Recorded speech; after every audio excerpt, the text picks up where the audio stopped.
Saudara, mari kita buka firman Tuhan di dalam Kejadian 25 ayat 19 sampai dengan 34. Esau dan Yakub. Inilah riwayat keturunan Ishak anak Abraham. Abraham memperanakkan Ishak. Berdoalah Ishak kepada Tuhan untuk istrinya, sebab istrinya itu mandul. Tuhan mengabulkan doanya sehingga Ribka istrinya itu mengandung. Firman Tuhan kepadanya, 2 bangsa ada dalam kandunganmu, dan 2 suku bangsa akan berpencar dari dalam rahimmu. Suku bangsa yang satu akan lebih kuat dari yang lain, dan anak yang tua akan menjadi hamba dari kepada yang muda. Keluarlah yang pertama, warnanya merah, seluruh tubuhnya seperti jubah berbulu, sebab itu ia dinamai Esau. Lalu bertambah besarlah kedua anak itu. Esau menjadi seorang yang pandai berburu, seorang yang suka tinggal di padang, tetapi Yakub adalah seorang yang tenang, yang suka tinggal di kemah. Pada suatu kali Yakub sedang memasak sesuatu, lalu datanglah Esau dengan lelah dari padang. Lalu kata Yakub, jualah dahulu kepadaku hak kesulunganmu. Kata Yakub, bersumpahlah dahulu kepadaku. Maka bersumpahlah ia kepada Yakub, dan dijualnya lah hak kesulungan kepadanya. Saudara, kita semua tahu bahwa Ishak adalah anak perjanjian. Amin, saudara. Dan dari Ishak, saudara, pasti lahir keturunan. Kenapa? Karena Tuhan tidak mungkin, saudara, menyetop sampai Ishak. Tuhan berkata bahwa keturunan Abraham itu seperti bintang di langit dan seperti pasir di lautan. Tetapi Alkitab berkata bahwa Ribka itu mandul. Saudara, padahal ini adalah anak perjanjian, dan istrinya dipilihkan oleh Roh Kudus, dipilihkan dengan tuntunan Allah, dengan tanda-tanda. Tapi kenapa dikasih yang mandul, saudara? Dan Alkitab berkata setelah Ishak berdoa, maka Allah membuka kandungannya. Saudara, kita belajar sesuatu di sini. Ada begitu banyak anak Tuhan merasa bahwa segala sesuatu dalam hidup ini akan terjadi secara otomatis. Kalau orang tua saudara Kristen, maka otomatis saudara masuk surga. Saudara ke gereja, ya baik-baik, otomatis. Dan Anda lupa bahwa kita secara pribadi butuh membuat satu perjanjian dengan Allah. Saudara pribadi lupa seringkali membuat satu keintiman dengan Tuhan, atau meminta Yesus secara pribadi untuk menjadi penguasa tunggal dalam hidup kita. Saudara, dan seringkali kita berpikir semuanya sudah biasa, dari kecil terima Tuhan, dari kecil dengar tentang Tuhan. Saudara, semuanya tidak terjadi otomatis. Hal yang kedua, saudara, yang seringkali dilupakan. Kita berpikir setelah kita kenal Tuhan, maka otomatis setiap kutuk dalam hidup kita itu lepas begitu saja. Saudara, sehingga pada waktu sesuatu terjadi, misalnya yang di atas ini penuh, saudara, ya, dengan kegagalan. Tiba-tiba saudara kerja dan gagal juga. Dan saudara berkata, kok bisa ya? Aku berlaku persis seperti orang tuaku. Saudara, mungkin yang di atas ini saudara penuh dengan perceraian atau jatuh dalam perzinahan, dan kemudian saudara sudah Kristen, saudara lahir baru, tiba-tiba saudara melakukan persis sama, saudara. Dan saudara berpikir, kok bisa? Harusnya kan otomatis sudah putus. Dalam Alkitab ada begitu banyak janji. Janji itu disediakan, saudara. Disediakan dengan diberikan itu berbeda. Kalau disediakan berarti kita yang harus jalan mengambilnya, betul? Tapi banyak orang berpikir bahwa setiap janji, setiap fasilitas dalam hidup ini diberikan. Enggak. Itu disediakan buat saudara. Tapi tergantung saudara. Apa saudara mengambilnya atau saudara membiarkannya. Saudara, dan kalau saudara tahu di atas ini ada banyak masalah, saudara perlu membereskannya. Karena itu tidak terjadi secara otomatis. Saudara, seorang anak Tuhan, dia bersaksi, dia keluarganya di atas itu pejinah. Semuanya pejinah. Saudara, dan kemudian dia sekolah Alkitab.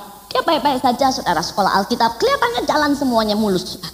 Begitu dia lulus sekolah Alkitab, hari itu saudara dia pulang di rumah, sedang istirahat, sedang santai. Dan seperti Daud, setiap kali kita sedang santai, justru seringkali bahaya mengancam.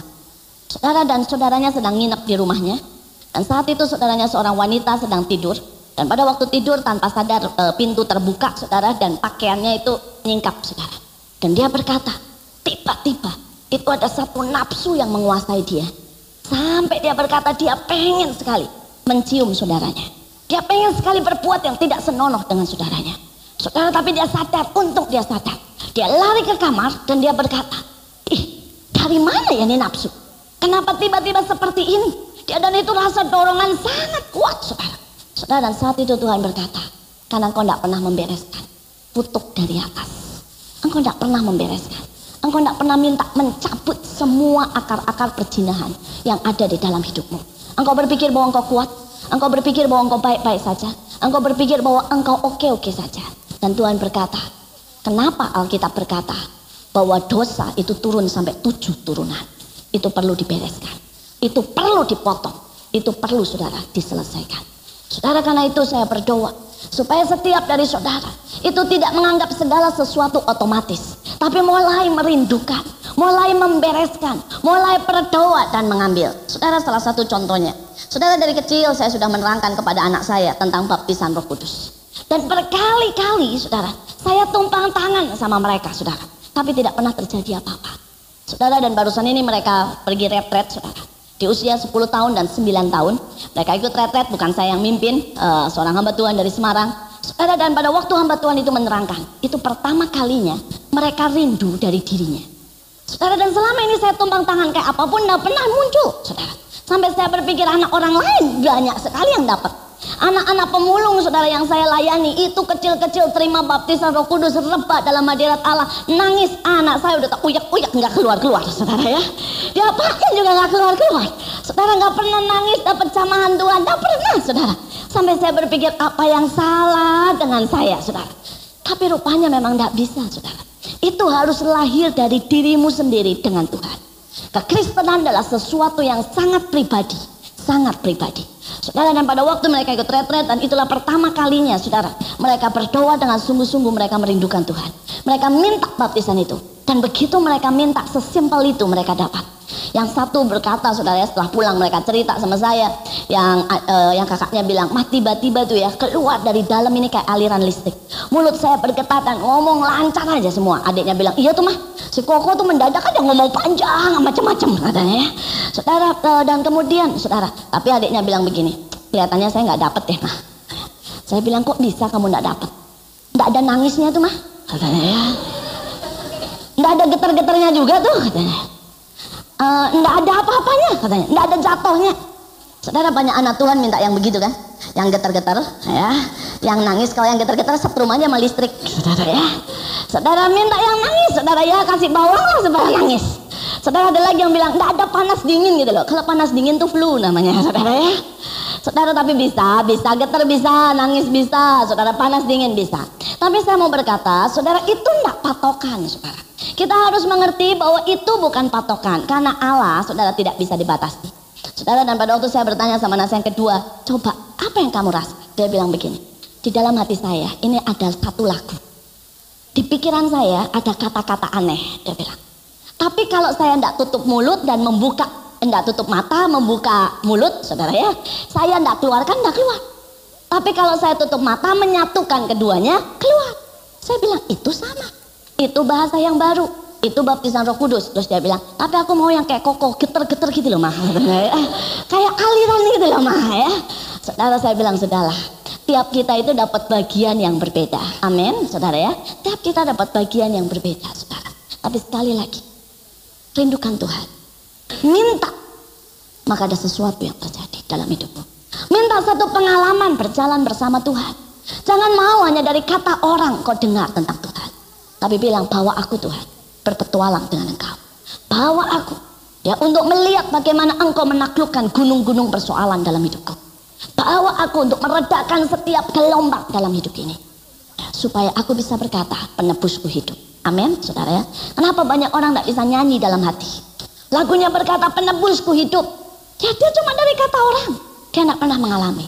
Tapi orang yang pernah mengalami akan nyanyi dengan berbeda, akan keluar dari hati yang berbeda. Saudara, selanjutnya dikatakan, kemudian setelah mereka mendapat anak, saudara, ayat 22 dikatakan, tetapi anak-anaknya bertolak-tolakan di dalam rahimnya, dan ia berkata, jika demikian halnya, mengapa aku hidup? Dan ia pergi meminta petunjuk Tuhan. Saudara, saya mau berkata bahwa dalam hidup ini selalu engkau akan menghadapi yang namanya bertolak. Saudara, itu bisa berarti penolakan demi penolakan. Saudara, saya membaca seluruh Alkitab dan tidak ada orang besar yang diangkat oleh Tuhan ya, yang tidak pernah mengalami ujian penolakan. Saudara, mereka semua mengalami ujian penolakan.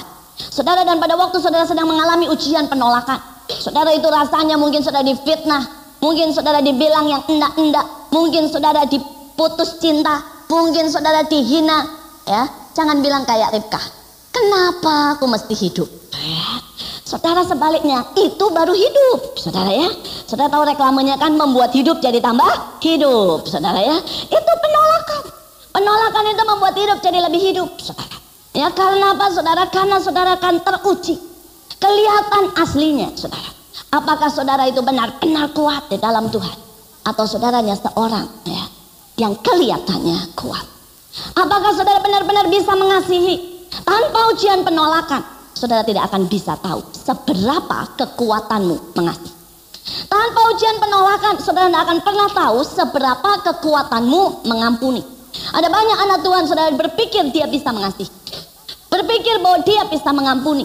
Ya cukup baik, saudara, sampai penolakan itu datang. Dan mereka tidak bisa mengampuni. Dendam, saudara ya.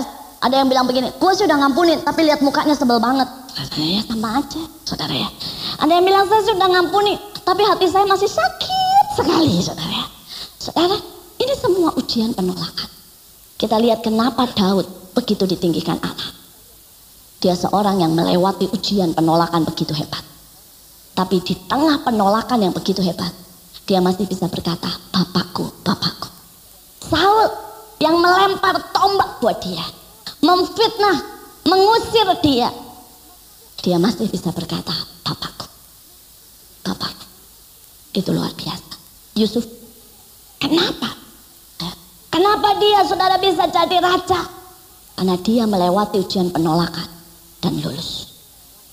Semua yang namanya teman-teman saudaranya, dia tidak bilang begini, mampus lo ya, sekarang gue jadi raja.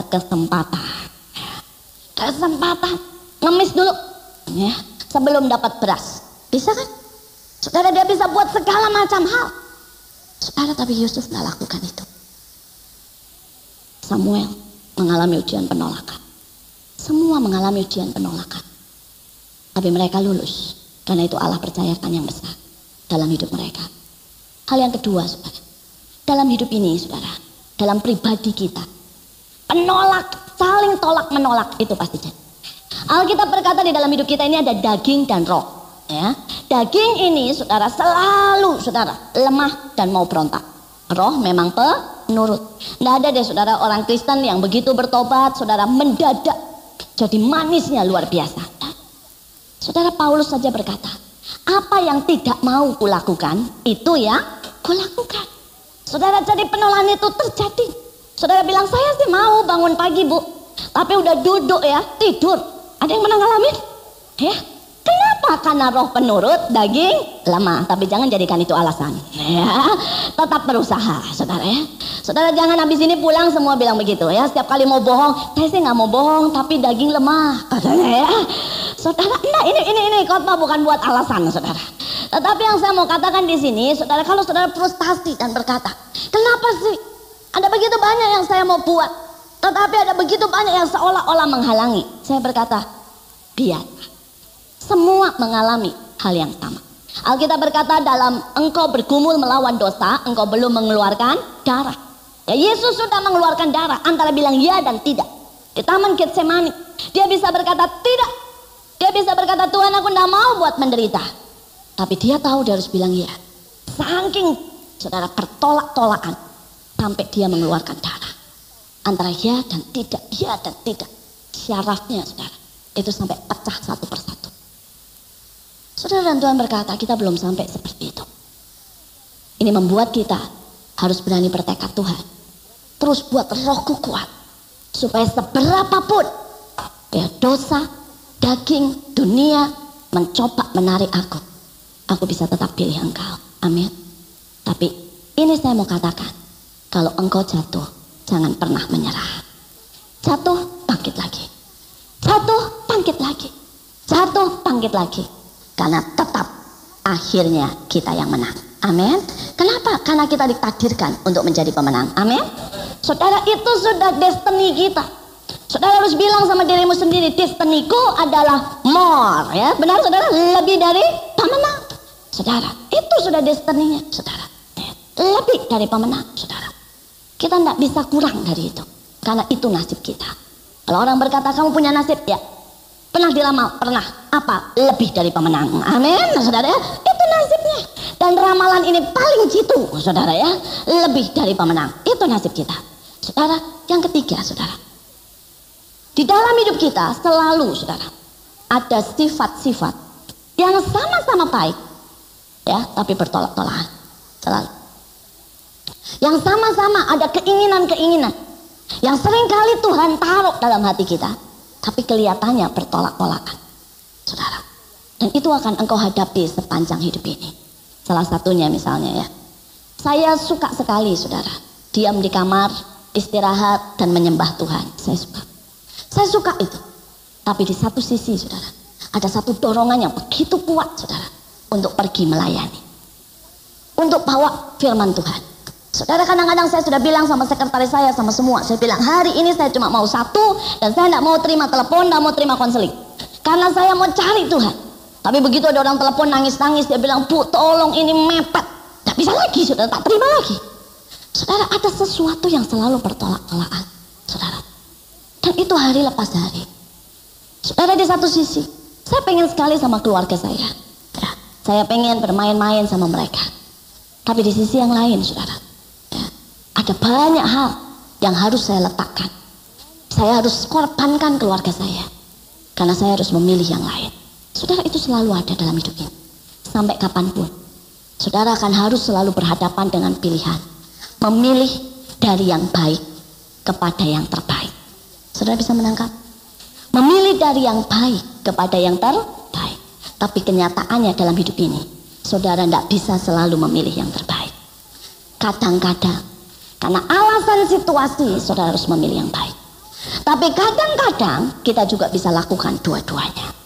Saudara, ada banyak orang yang bertanya sama saya, bagaimana saya bisa mengatur waktu, saudara ya. Saudara, saya khotbah itu hampir setiap hari, hampir, dan saya rasa memang setiap hari, dan sehari kadang-kadang bisa 2 atau 3, ya.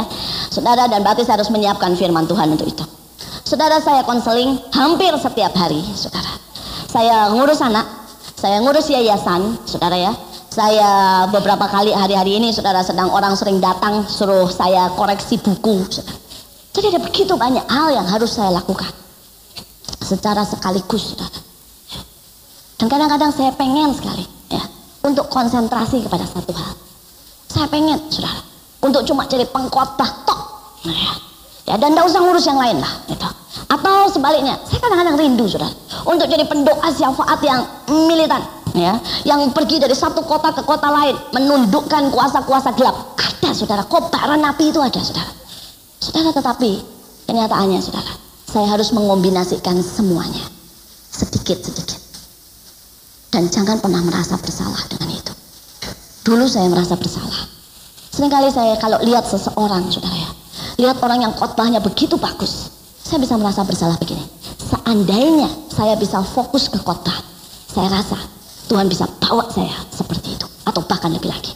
Kalau saya lihat orang tulis buku, saudara ya, saya bisa berpikir, seandainya saya bisa fokus ke buku, ya, saya bisa tulis banyak buku dan memberkati. Saudara, kalau ada lihat orang pendoa syafaat yang bisa membawa lawatan satu kota seperti Wales, gitu ya, atau seperti Uganda, gitu, saudara.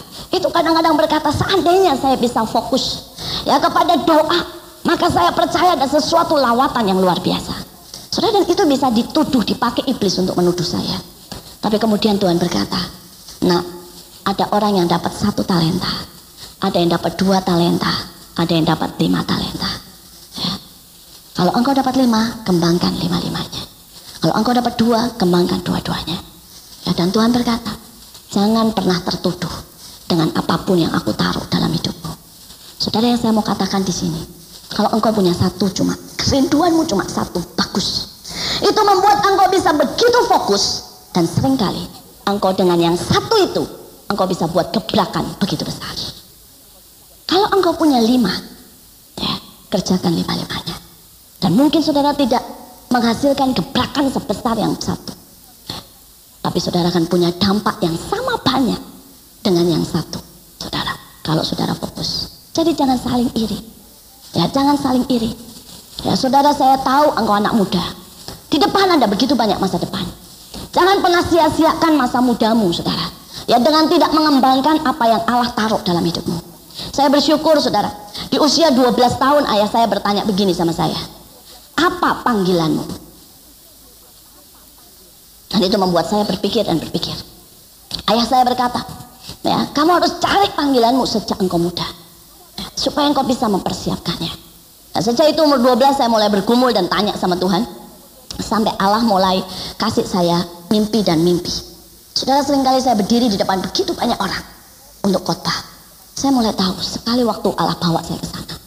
Kemudian Allah mulai berkata, mulai sekarang persiapkan dirimu. Engkau ngajar sekolah minggu. Saudara, saya mulai mempersiapkan. Saya mulai umur 13 tahun itu sudah ngajar sekolah minggu, saudara. Ya, saya mulai mempersiapkan dengan setiap hari saya baca setiap bulan saya baca satu buku rohani, itu minimal. Saudara, saya mulai mempersiapkan dengan setiap kali, saudara, seminggu sekali saya dengerin kaset khotbah. Saudara, kenapa? Karena saya tahu sekali waktu Allah akan bawa saya berdiri di depan banyak orang. Sekali waktu Allah akan bawa saya, ya, untuk bicara, dan saya perlu mengisi. Saya perlu membina, saya perlu, saudara, mempersiapkan jalan saya. Saya berdoa supaya saudara bisa mempersiapkan jalanmu. Ya. Kalau engkau dipanggil untuk jadi pemimpin pujian, jangan cuma kasih yang sekedarnya. Tadi bilang kita kasih yang terbaik, amin. Les nyanyi, ya, sampai suaramu bisa mengalahkan, ya, Indonesia Idol, gitu ya. Loh, kan harusnya begitu kan, ya. Saudara, itu kalau saudara lihat tuh sekali-sekali ada banyak orang yang ngerasa dirinya bisa nyanyi, betul kan? Tapi pada waktu dites bilang, pernafasannya jelek lah, ini jelek lah, kamu cuma penyanyi baru, saudara ya. Saya rasa nih kalau penyanyi-penyanyinya Tuhan dites, nggak masuk banyaknya, saudara ya. Saudara, kalau kita itu mau kasih yang terbaik, coba. Kalau saudara tahu saudara akan dipanggil menjadi pemusik-pemusik yang baik, buat beri yang terbaik.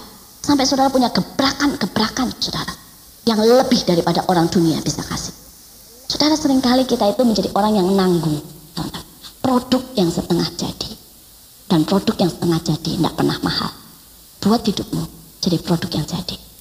Persiapkan dan bangun dirimu, ya, supaya engkau benar-benar berguna di tangan Tuhan. Kita lihat yang selanjutnya. Ayat yang ke-25 berkata, keluarlah yang pertama, warnanya merah seluruh tubuhnya seperti jubah berbulu. Sebab itu ia dinamai Esau. Sesudah itu keluarlah adiknya, tangannya memegang tumit Esau, sebab itu ia dinamai Yakub. Ishak berumur 60 tahun pada waktu mereka lahir. Lalu bertambah besarlah kedua anak itu. Esau menjadi seorang yang pandai berburu, tetap seorang yang suka tinggal di padang. Tetapi Yakub adalah seorang yang tenang, yang suka tinggal di kemah. Saudara, dua sifat ini seringkali Allah taruh di dalam hidup kita, dua-duanya. Dan jangan berpikir bahwa sifat Esau itu salah. Enggak. Saudara, jangan berpikir bahwa sifat Yakub itu salah. Enggak juga, saudara. Saudara, kita lihat di sini. Saudara, Esau ini merah, saudara. Dan merah ini lambang berani. Saudara tahu bendera kita kan? Merah artinya apa? Katanya berani, ya, saudara ya. Merah ini juga arti cinta, saudara ya. Kalau saudara dikasih mawar, katanya lebih baik yang merah, betul tak? Ya, cinta, saudara ya. Saudara, merah ini berarti juga gairah, saudara. Sesuatu semangat, saudara. Semangat. Nah, saudara, dalam hidup ini kita butuh itu. Orang yang tidak pernah punya gairah, orang yang tidak punya cinta, saudara, orang yang tidak punya keberanian adalah orang yang gagal, saudara. Ada banyak orang mau kerja aja udah ngomong gini, kenapa mesti kerja, ya. Terus dia kerja asal-asalan. Yang sekolah ngomongnya gitu, sekolah lagi, udah lalu berhenti aja deh, ya. Soalnya apa? Nggak ada semangat, saudara. Mau pelayanan sudah berkata, pelayanan lagi, ya. Apa yang kamu mau berikan dengan modal seperti itu, saudara? Saudara, kalau sekali lagi, saya soalnya mana suka lihat Indonesia Idol itu, saudara ya. Ada yang nyanyi belum apa-apa dia ngomong gini, kamu kalau nggak ada semangat nyanyi, dia bilang gitu, mendingan jangan nyanyi deh, katanya. Kalau nggak ada energi yang keluar, katanya, nggak ada sesuatu yang keluar, dia bilang, buat apa? Ini orang dunia loh, saudara. Orang dunia aja bisa ngomong begitu. Kalau nggak ada energi, nggak ada sesuatu yang keluar, ya nggak pengen nyanyi, udah. Dia bilang kalau lo nggak pede, nggak usah, nggak mungkin jadi bintang. Saudara, kita itu dipanggil sama Tuhan buat jadi bintang-bintang yang memuliakan nama Tuhan. Amin, saudara.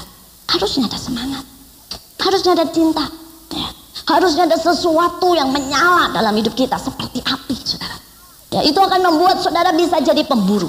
Tommy Tenney pernah menulis buku yang judulnya apa, saudara? Pemburu Tuhan. Ya, orang yang bisa punya semangat memburu Tuhan, dia dapat. Tapi orang yang tidak pernah punya pemburu, punya semangat memburu. Nggak bisa. Orang yang berkata ya dapat Tuhan boleh, nggak dapat udah. Ya. Orang yang berkata ya Tuhan larinya kekencengan sih, udah deh. Ya. Dan namanya pemburu itu menghadapi rusa yang larinya kencang, betul? Dan dia nggak menyerah, dia kejar, menunggu waktu baik. Saudara jangan berkata ya Tuhan terlalu besar seperti harimau, gue ngeri deh. Ya, tak bisa. Pemburu berani menghadapi segala hal, saudara, berani. Dan ini semua sifat ini saudara dimiliki oleh semua pahlawan Allah. Daud, dia punya keberanian menghadapi singa, menghadapi peruang, sampai menghadapi Goliat. Ada satu keberanian, saudara. Saudara ini dipunyai oleh Paulus. Saudara bayangkan, Paulus itu sudah masuk, saudara ya, penjara, dikebukin, dipecut 39 kali, dilemparin batu, sampai yang lemparin batu udah nyerah, udah mati nih, udah mati. Ya. Begitu semuanya pergi, Alkitab berkata apa? Dia bunyi kresek-kresek keluar, saudara ya. Dia orang tidak pernah menyerah. Naik kapal mau karam, nggak pernah menyerah. Sudah selesai, keluar dari karam, digigit ulat, nggak nyerah tuh. Ya. Mungkin kalau saya udah bilang Tuhan, masa sih terus-terusan gua, lagi-lagi gua, gitu ya. Saudara memangnya Tuhan nggak bisa lewatkan masalah ini dari saya? Enggak tuh. Begitu ditaruh penjara masih bisa nyanyi tuh.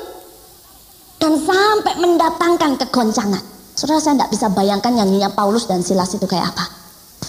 Karena dia nyanyi, begitu menjamah hati Tuhan, sampai penjara goyang. Betul? Tadi saudara nyanyi cukup bagus, tapi belum goncang loh. Harusnya saudara bisa nyanyi sampai ya goyang, sampai menjamah hati Tuhan, saudara. Ini orang-orang yang punya semangat, punya cinta. Ya.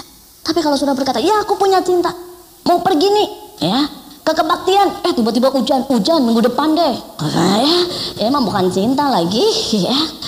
Terus yang satu lagi bilang saya mau pelayanan, sungguh-sungguh pelayanan. Ya. Tapi saudara begitu disakitin sama temen, diomongin jelek, percuma lah. Ke tempat itu percuma, banyak gosipnya. Udah gue ke kebaktian yang lain aja. Ini bukan cinta, ini bukan semangat, saudara. Kalau belum apa-apa, saudara, ya, engkau berkata misalnya, saya tahu saya dipanggil jadi donatur, jadi orang kaya, jadi konglomerat. Loh itu bagus loh, ya. Satu tekad itu jangan cuma yang rohani toh, saudara. Kita hidup di dunia, betul? Saudara perlu makan, betul? Perlu duit, ya kan? Ya, saudara perlu yang namanya masa depan, ya. Saya sangat tidak setuju kalau anak Tuhan cuma berpikir berorientasi tok yang rohani. Karena itu membuat saudara tidak punya masa depan. Saudara harus tahu, kekuatan Allah itu harus bisa saudara bawa ke dunia manapun dalam hidup ini. Saudara mengerti maksud saya? Allah itu tidak jago kandang, ngerti jago kandang? Cuma di situ aja bisanya. Enggak.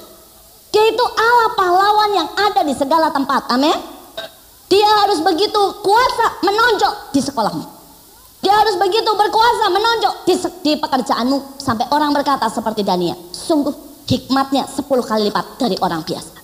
Allah harus begitu berkuasa saudara di area yang Allah percayakan dalam hidupmu. Mungkin kesenian. Sampai orang berkata kok bisa ya dia membuat tarian lebih bagus dari guru Soekarno. Saya itu pengen dengar yang begituan saudara. Di mana orang-orang bisa membuat sesuatu saudara, di mana menunjukkan Allahnya, bukan hanya di gereja. Ya, kalau cuma di gereja sampai di sini, saudara, ya, tak banyak berguna, saudara. Tak banyak berguna. Engkau harus bisa tunjukkan real dimanapun. Dalam aspek di mana engkau berhadapan dengan penyakit, dalam aspek di mana engkau berhadapan dengan duit, saudara, engkau harus bisa tunjukkan. Harus bisa tunjukkan. Dan saya belajar, saudara, saya belajar itu bersama Tuhan. Allah latih saya untuk menunjukkan itu di segala aspek dalam hidup ini. Di sekolah, saudara, saya lihat bagaimana Tuhan bawa saya untuk keluar sebagai. Saya pernah mau menyerah dengan sekolah saya. Banyak yang tahu saya sekolah arsitek. Saya mau menyerah, rasanya udah habis, saya udah capek, saudara. Tapi Tuhan bilang, kalau engkau menyerah di situ, seumur hidup engkau jadi pecundang. Aku bawa engkau masuk untuk sekolah arsitek, menyelesaikan. Dan saya bersyukur, saya menyelesaikan dengan baik. Saudara, Tuhan bilang, kamu kira aku tidak bisa bantu engkau soal arsitek? Engkau akan lihat, aku Allah yang memberikan ide yang lebih baik dari siapapun juga. Dan betul, saudara. Saudara, saya pernah kerja, Ya, walaupun kerjaannya sangat sepele, saudara ya. Jadi tukang masak di sebuah restoran Indonesia di Belanda. Tapi saya mau berkata, saya itu tidak bisa masak, saudara. Ya, saya waktu itu saya berkata, Tuhan, ini kerjaan haleluya. Ya, suami saya bilang, kamu itu mau masak kare jadinya opor, katanya. Mau masak opor jadi gulai, saudara ya. Karena saya itu tidak bisa masak seharusnya. Ibu saya dulu sudah angkat tangan, saudara ya, angkat tangan. Karena dia bilang, aduh, kamu itu gimana sih kalau masak kok kacau balau begini. Enak, tapi semau saya lah, saudara ya, sehingga akibatnya tidak seperti yang orang. Tapi saya lihat, saudara, waktu itu Allah ajar saya dan bilang, kalau kamu tidak bisa menguasai apapun pekerjaan yang diberikan, bagaimana aku bisa mempercayakan hal-hal yang kekal dalam hidupmu? Saudara, dan anehnya bisa tuh. Saudara, itu masak bukan buat satu panci loh, itu satu panci gede. Saudara, bisa tuh sendirian, saudara ya. Nggak ada model di Belanda ya, kokinya 5 orang. Nggak ada, saudara. Sendirian bisa, saudara. Kalau saya ingat itu, saya berkata, Tuhan benar.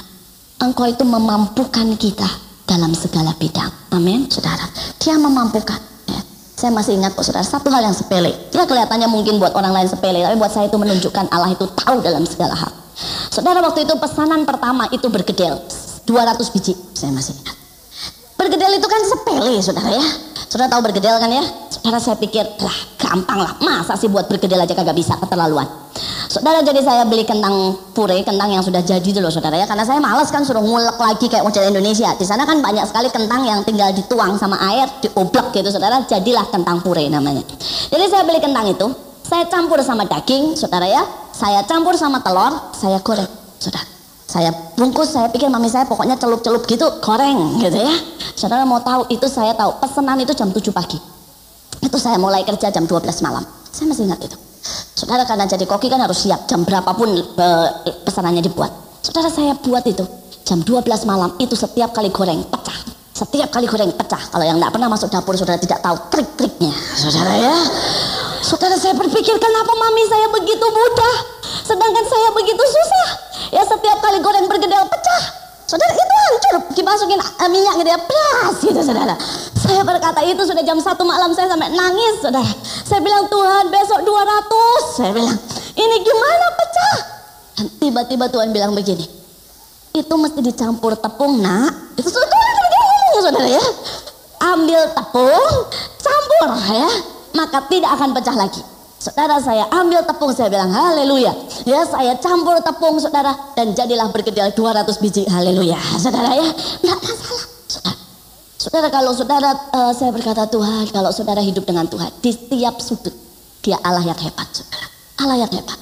Saya pernah dapat pesanan roti. Ya, saya coba buat roti, sudah pakai buku, bantet terus, saudara. Harus saya berkata, Tuhan, ini salahnya di mana? Saya bilang begitu. Saudara, saya udah hampir nangis lagi, saudara. Saya bilang, ini bantet terus mau gimana? Dan roti kan satu, saudara ya. Dikeluarin bantet, berarti ngawalin dari awal lagi, saudara. Dan sepele Tuhan bisa ngomong begini. Itu telurnya tidak boleh dari lemari es, harus telur yang segar, saudara ya. Kalau telurnya dari lemari es pasti bantet, nak, kata Tuhan ya. Saudara, Tuhan itu tahu ternyata ya. Saya pikir dia cuma ahli dalam bidang-bidang yang lain, saudara ya. Tapi rupanya dia jago masak, saudara ya. Saya nggak tahu di surga banyak roti, saya rasa. Saudara, dan saya berpikir, oh, dia luar biasa, dia luar biasa. Mulai dari soal arsitek dia kasih tahu, saudara ya. Soal masak dia kasih tahu. Soal konseling, apalagi pakarnya, saudara ya. Saudara, apapun, saudara. Jadi kalau saudara berkata bahwa saudara seorang pemenang, dan engkau berhenti dan berkata, wah, saya tidak bisa menang lah, saya menang di gereja aja. Di kerjaan mah nggak apa-apa lah, buntut, saudara ya. Ekor aja nggak jadi kepala. Engkau harus menjadi yang terbaik dimanapun kau berada. Bukan dengan kekuatan kita, dengan kekuatan Allah. Percaya, saya sudah lewati banyak hal dalam hidup ini, saudara. Banyak hal. Ya. Dan saya lihat bagaimana Allah bisa tolong kita dengan mujizat. Nah, saudara, minta 3 hal ini. Supaya engkau bisa menjadi seperti yang Tuhan mau. Cinta, semangat, saudara ya, berani. Saudara, dikatakan Esau dengan 3 sifat ini, dia menjadi pemburu.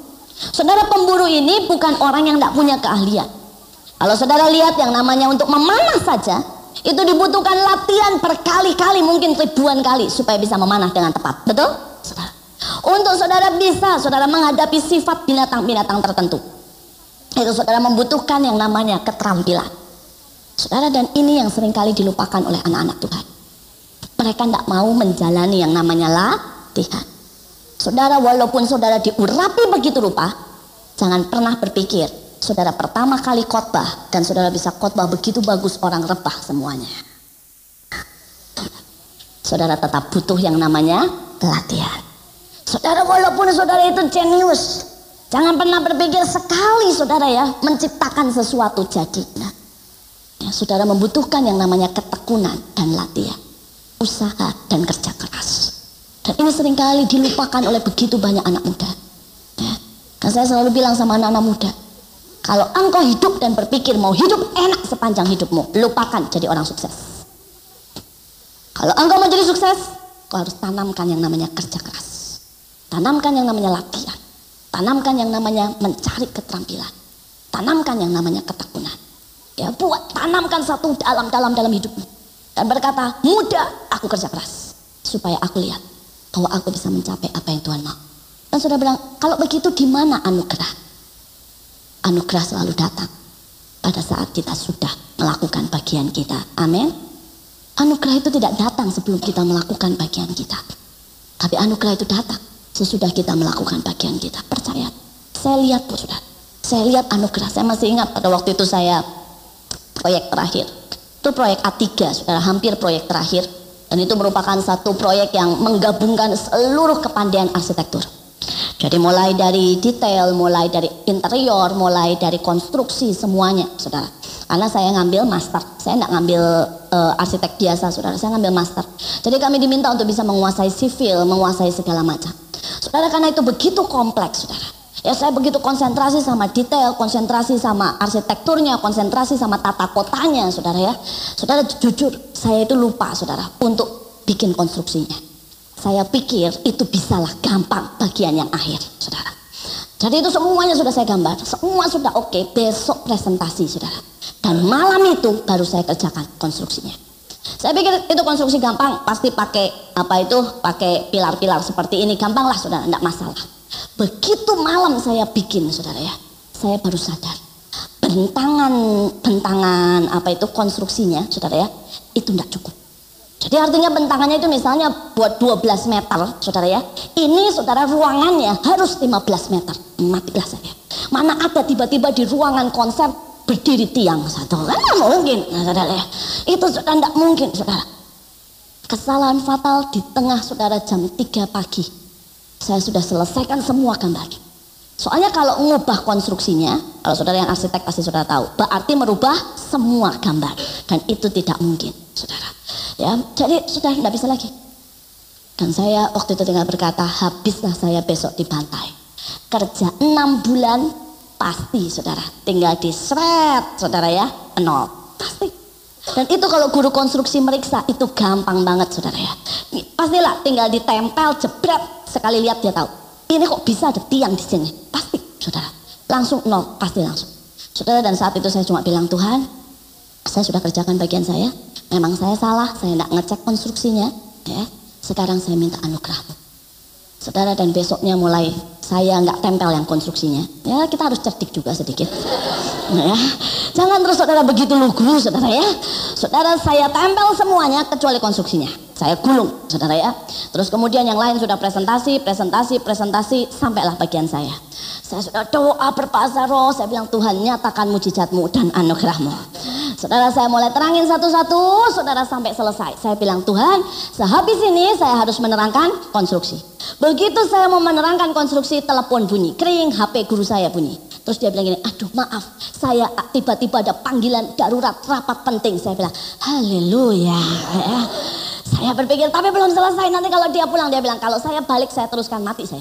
Tapi dia bilang begini, punya kamu begitu bagus, saya percaya konstruksinya beres. 8, haleluya saudara ya, itu Tuhan saudara ya. Saudara, jadi anugerah itu bisa muncul kapan saja, amin saudara ya. Saya bersyukur saudara, itu proyek sampai sekarang saya berkata terima kasih Tuhan, karena anugerah-Mu itu besar ya. Padahal itu harusnya 0 saudara, 0 saudara, saya tahu pasti saudara. Tapi Allah itu besar buat kita.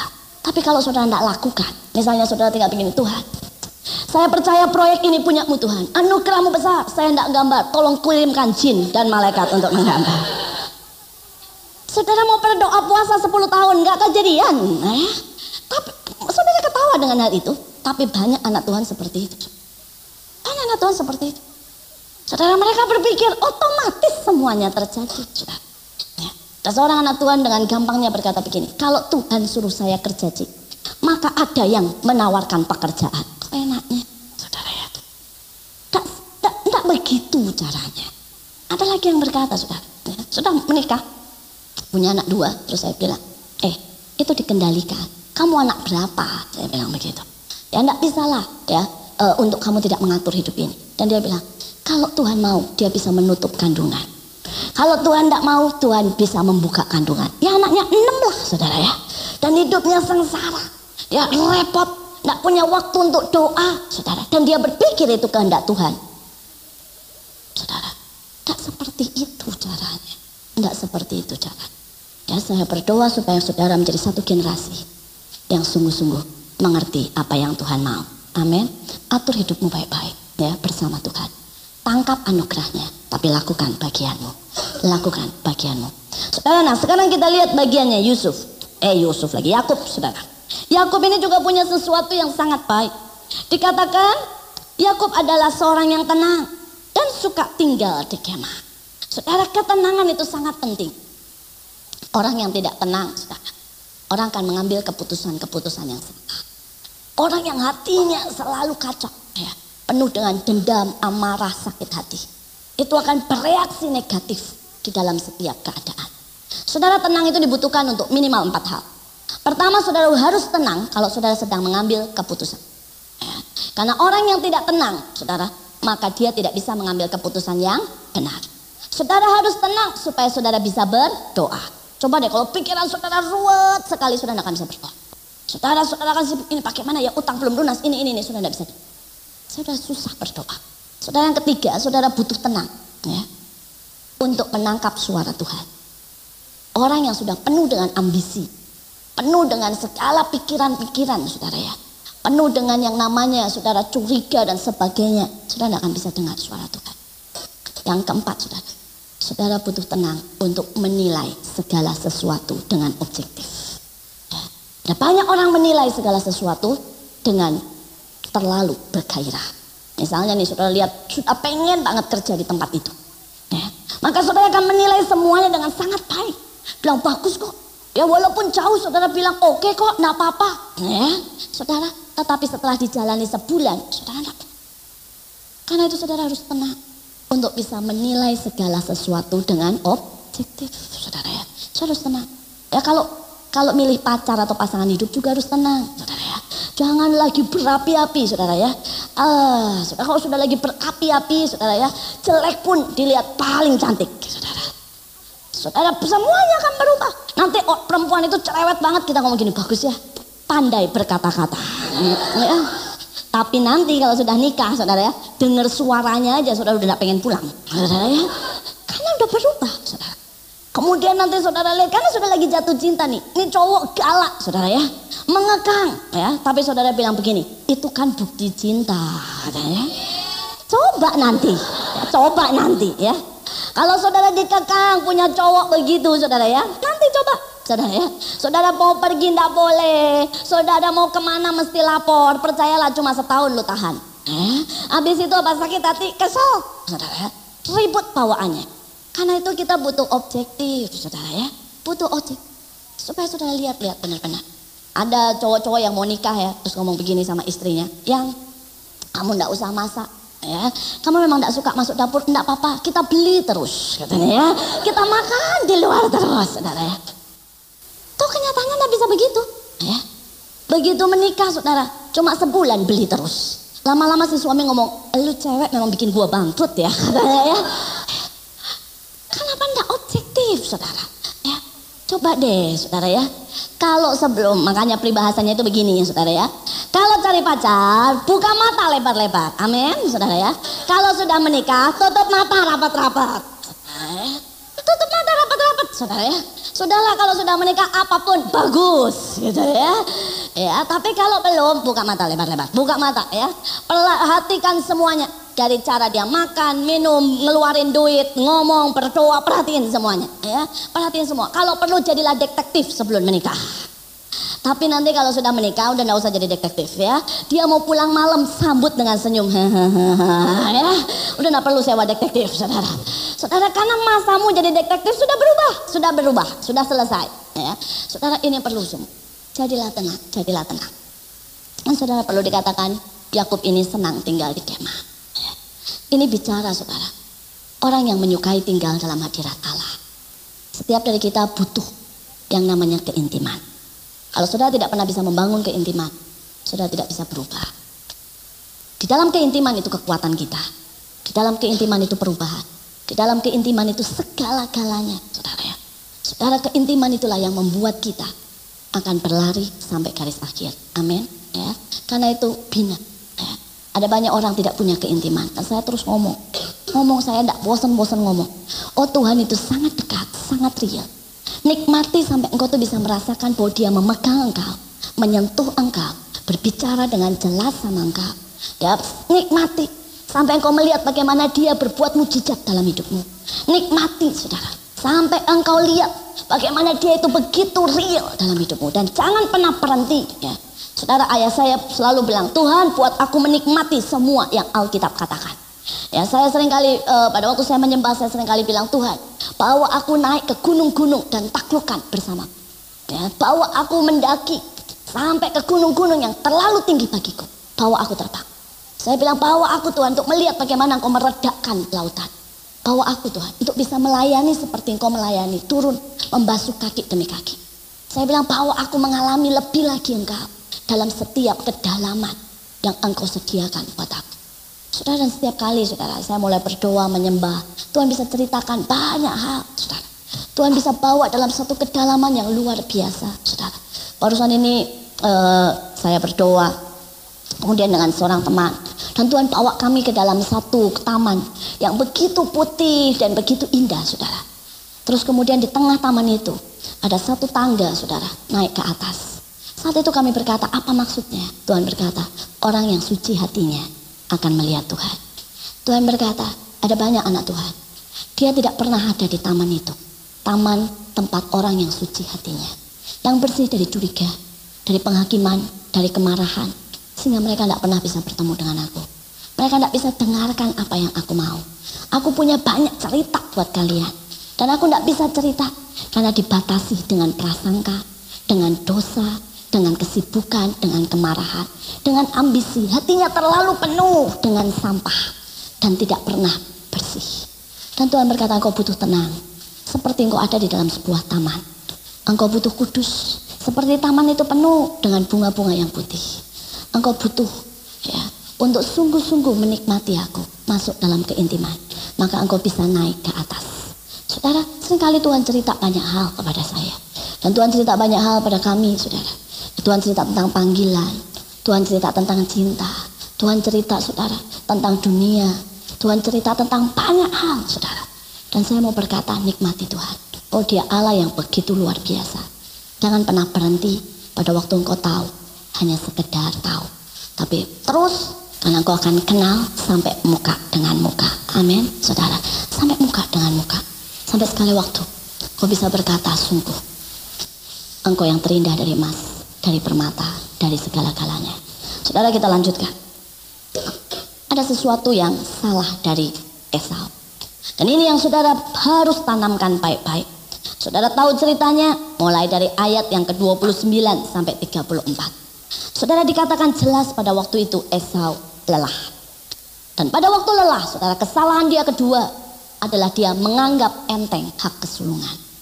Saudara, kesalahan dia yang ketiga, saudara, dia mengambil keputusan dengan sangat terburu-buru. Saudara, saya berdoa supaya itu jangan pernah terjadi dalam hidup. Saudara, seringkali tanpa sadar kita lelah. Dan lelah itu manusiawi. Tapi begitu lelah, saya berdoa supaya saudara mengambil sabat.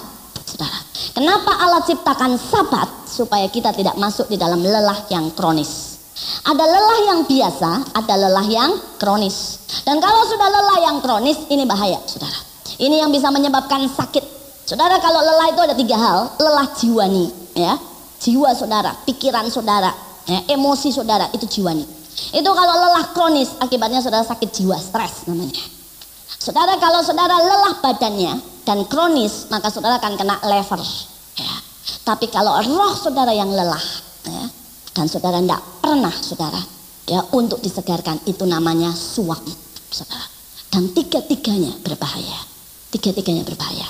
Saudara lever bisa mati, saudara stres bisa jadi gila, saudara suam bisa dimuntahkan keluar.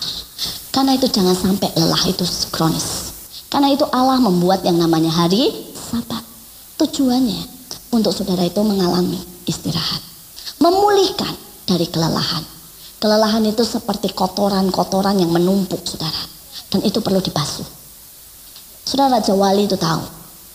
Kalau dia sudah terbang berapa lama, itu di sayapnya penuh dengan kotoran tanpa sadar. Penuh dengan debu, daun, ranting, saudara, ya, kotor. Dan dia tahu kalau sayapnya itu sudah jadi berat, dia menjadi lelah. Pertama, dia tidak bisa terbang lagi cepat. Yang kedua, dia tidak punya ketepatan. Ya, dia sudah ukur kira-kira itu namanya sasaran, tapi dia bisa lewat, saudara. Ya, nah, saudara, kenapa lelah? Pada saat itu, saudara, dia akan cari yang namanya air terjun. Dia akan bermain-main di air terjun sampai saudara semua kotoran itu lepas. Dan saat itu, dia akan kembali terbang dengan kecepatan yang luar biasa. Dan dia akan menangkap mangsa dengan ketepatan yang luar biasa. Saudara, dan ini hidup. Ya. Saudara membutuhkan kecepatan. Dunia ini semua sedang dipercepat. Ya. Kita butuh cepat berlari di dalam Tuhan, bertumbuh dalam Tuhan, dalam karya. Dan kita butuh ketepatan. Kalau hari-hari ini saudara tidak tepat, saudara, akan ada begitu banyak hal menggagalkan hidupmu, saudara. Menggagalkan hidupmu. Saudara, saya sudah lihat dalam hidup ini banyak kali saya diloloskan. Itu hanya gara-gara mendengar suara Tuhan. Hanya mendengar suara Tuhan. Ya. Saya diloloskan dari besi yang mahal sekali. Saudara, saya harusnya membeli pesan besi Desember yang lalu. Tapi saya tidak dapat suara Tuhan. Jadi saya tunda. Saudara, besi itu harganya 2 miliar. Orang berkata pesan sekarang. Karena kalau tidak naik 4 miliar. Saudara, saya didesak. Tapi saya tahu Tuhan tidak bilang saya suruh pesan. Jadi saya diam aja. Saudara, dan kemudian luar biasa Tuhan. Di akhir Desember, saya ketemu dengan seorang importer besi. Dan dia bilang apa? Bu, besi saya kasih gratis. Coba saya pesan, bayar tuh 2 miliar. Ya, sekarang gratis, saudara. Gratis besi, semuanya gratis. Saudara, saya sempat berkata, Tuhan, Engkau itu dahsyat. Engkau itu dahsyat. Ya, kalau saya lihat apa yang Tuhan sedang buat di tempat kami. Tuhan sedang bangun sekolah, saudara, ya, untuk anak-anak yang tidak mampu. Tapi kalau saudara, saya pengen lah sekali waktu saudara datang deh, saudara akan terkagum. Saya itu kagum. Sampai saya ngomong gini, Tuhan, ini sekolah kok bagus banget gitu ya. Ini sekolah gede, saudara. Tingkat 4. Ya bagus, saudara. Kelas-kelasnya gede, semua kualitasnya yang terbaik, besi-besinya yang terbaik, betonnya yang terbagus. Sampai saya bilang begini, jendelanya dari aluminium yang terbaik, saudara, ya. Nanti yang depannya itu pakai batu alam, saudara. Sampai saya bilang, wow, ini sekolah luar biasa. Dan Tuhan bilang, aku mau tunjukkan bahwa aku bisa menjadikan anak-anak yang pemulung, anak-anak yang miskin itu menjadi anak-anak raja. Amin, saudara. Dia bisa. Ya, kalau saudara nanti di luar itu ada yang jual kaset, saudara, itu dari kami. Kalau saudara beli 1 kaset, saudara, ya, saudara sedang kasih 1 anak uang sekolah. Ya, karena uang sekolah mereka tidak mahal, yang buat SD itu 5.000, saudara. Dan kalau saudara beli 1 kaset, berarti saudara sedang berkata pada 1 anak, nak sekolah, dek sekolah, ya. Saudara, karena mereka membutuhkan banyak bantuan. Mereka membutuhkan banyak bantuan. Saudara, ada begitu banyak anak-anak yang wah tidak ada sekolah dan tidak bisa sekolah. Saudara, tapi saya lihat Allah sedang buat sesuatu. Tuhan suruh buat saudara sekolah ini besar, gede, kapasitasnya besar sekali. Dan Tuhan berkata, biar mereka sekolah di sekolah yang terbaik. Biar mereka mendapat pendidikan dan masa depan. Kalau Tuhan itu sangat peduli dengan setiap kita. Sangat peduli dengan setiap kita. Bahkan orang-orang yang belum percaya, domba Kedar dan Nebayot saja, Dia perhatikan. Ya, apalagi kita yang sudah jadi anaknya. Saudara, jangan khawatir hari-hari ini. Tapi jangan berbuat kesalahan seperti Esau. Saudara, jangan biarkan kelelahan membuat engkau mengambil sesuatu yang salah. Saudara, yang kedua, dia menganggap rendah hak kesulungan. Saudara, ini bicara tentang perkara-perkara yang ilahi, perkara-perkara yang rohani. Perkara-perkara yang tidak kelihatan. Jangan pernah anggap rendah itu. Saudara, seringkali pada waktu saudara kita mulai kerja, pada waktu kita mulai sekolah, pada waktu kita ditawarkan sesuatu saudara ya yang kelihatannya real, saudara kita mulai menganggap rendah yang Tuhan. Ya saudara, saya tahu di depan akan ada banyak hal. Kalau saudara di sini semua bisa cinta Tuhan, haleluya. Tiba-tiba disodori pria yang gantengnya lebih dari Mel Gibson. Ya. Saudara, dan kemudian dia baik, kayanya saudara ya, kaya wes pokoknya kaya banget. Udah baik, kaya saudara ya, terus apa lagi ya? Pokoknya keren abis ya, saudara, dan tapi sayang satu, bukan anak Tuhan. Ya. Saudara pasti pertama kali sudah bilang, enggak, saya tidak tergoda, saya cuma mau follow up. Ya. Saya cuma mau bawa jiwa kok bu. Ya, tapi hati-hati, saudara, hati-hati. Alkitab berkata anak dunia ini lebih pandai daripada anak-anak Tuhan. Ada loh ayatnya, ada, jangan dipikir enggak ada. Betul, kalau saudara jalan di dalam anugerah Tuhan, saudara bisa seperti Daniel, 10 kali lipat lebih pandai. Tapi normalnya anak dunia lebih cerdik saudara daripada anak-anak tuh. Jadi dengan mudahnya biasanya kepeleset. Saudara ya. Kalau sudah by accident susah semuanya. Saudara tahu kan maksudnya? Ya, susah semuanya, hancur. Saudara. Tak ada lagi masa depan, habis. Saudara. Ya, itu Esa.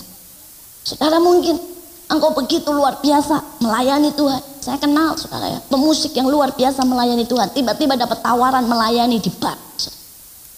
Dan dia berkata mau jadi terang bu di situ. Katanya ya, mau jadi terang. Dia bilang gitu. Saya mau bersaksi kok. Bagaimana kalau tidak ada yang masuk ke bar? Bagaimana bisa dimenangkan? Ya. Saudara, dia mau jadi pendoa syafaat malah di bar. Saudara tapi tidak tahan lama. Kena Inex. Tahu Inex kan? Atau enggak tahu? Wah, berarti saya lebih tahu ya dari saudara kalau enggak tahu. Saudara, teman-teman mulai kasih sodori, minum. Saudara, minum. Habis semua. Jangan pernah tukar, saudara. Jangan pernah tukar apa yang Allah sedang tanam dalam hidupmu yang hilang. Akan ada begitu banyak hal. Saya kenal anak muda, perempuan yang luar biasa dalam Tuhan. Jadi sekretaris. Sekretaris dari seorang bos yang besar sekali, saudara. Tapi yang gawat, bos ini minta dilayani juga dalam sudut yang lain. Pertama dia berpikir, dia cuma sekedar makan bareng. Dia cuma sekedar ditemenin nginep di hotel bareng, toh pisah kamar. Jatuh, saudara. Jangan pernah tukar. Dia punya rumah besar, sekretaris ini kaya. Karena bos ini percayakan duitnya, saudara, miliaran. Sekretarisnya yang pegang. Sekretaris yang main saham, sekretarisnya, saudara. Dia datang ke saya nangis dan dia berkata, bu, hidupku hancur. Ya, saya tidak lebih dari pelacur. Walaupun dia bilang saya kaya, saya anak Tuhan, pelayanan, tapi saya terjebak. Saya tidak bisa keluar. Dan yang lebih sadis lagi, pada waktu dia mau mengundurkan diri, bosnya ngomong, kalau kamu mengundurkan diri karena kamu pegang terlalu banyak rahasia saya bunuh kamu. Jelas-jelas ngomong. Saya sewa orang untuk bunuh kamu. Karena kamu pegang rahasia saya terlalu banyak. Karena ini orang penting, saudara. Ya, bosnya main di banyak area yang sangat-sangat penting, saudara.